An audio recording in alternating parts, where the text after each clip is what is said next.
Bismillahirrahmanirrahim. Assalamualaikum warahmatullahi wabarakatuh. Waalaikumsalam warahmatullahi wabarakatuh. Terkait dengan ruh dan jasad, Ustaz tadi bilang kalau jasad dinisbahkan ke tanah, ruh dinisbahkan ke Allah. Terkait dengan siksa kubur, Ustaz, di situ kan kita sudah terpisah antara ruh dan jasad. Ada juga wallahu a'lam apa benar apa salah ketika ada yang dibongkar kuburan, ada yang lebam-lebam badan.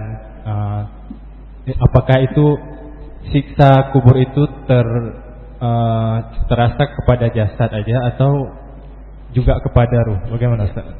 Kalau dalam kehidupan manusia ini ada orang yang dimakan harimau, berarti tubuhnya sudah habis. Kemana? Dimakan harimau. Alhamdulillah enggak dapat lagi azab kubur. Kenapa? Udah hilang jasanya Pak, dimakan harimau. Enggak. Ada kadang-kadang tubuh dimakan sama buaya. Alhamdulillah udah habis tubuhnya dimakan buaya. Nah, azab kubur tetap berlaku. Dan azab kubur terus terjadi sampai hari kiamat.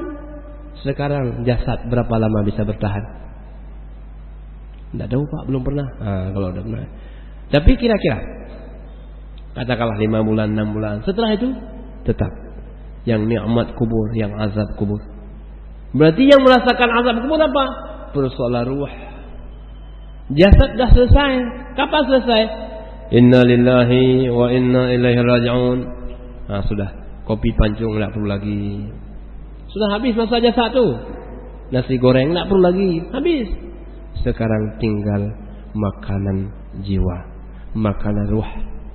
Maka yang dalam kuburan nikmatnya dirasakan oleh ruh.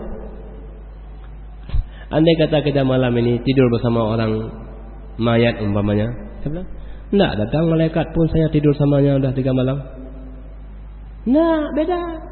Karena datang dia pada alam yang lain, bukan di alam yang nyata.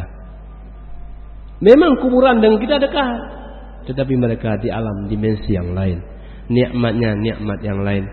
Nikmat dalam mimpi beda dengan nikmat di luar mimpi. Mimpi saja beda. Mimpi ada waktu masa kecil, mimpi berada di tempat yang sangat indah. Waktu kecil saya ingat loh, kecil.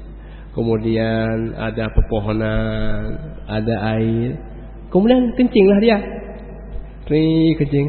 Waktu itu ya Allah, kasur udah basah kasur. Ini apa? Kita waktu dalam mimpi saya berbeda alamnya. Apalagi ketika dalam kuburan. Maka oleh karena itu, kalau ada kadang-kadang kita buka jasad kena, mungkin tak kena apa, enggak tahu, tapi bukankah itu azab kubur?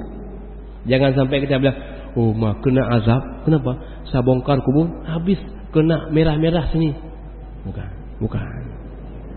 Jadi azab kubur atau nikmat kubur hanya dirasakan oleh ruh kita. Jasad sudah selesai. Sekarang adalah kenikmatan pada ruh kita.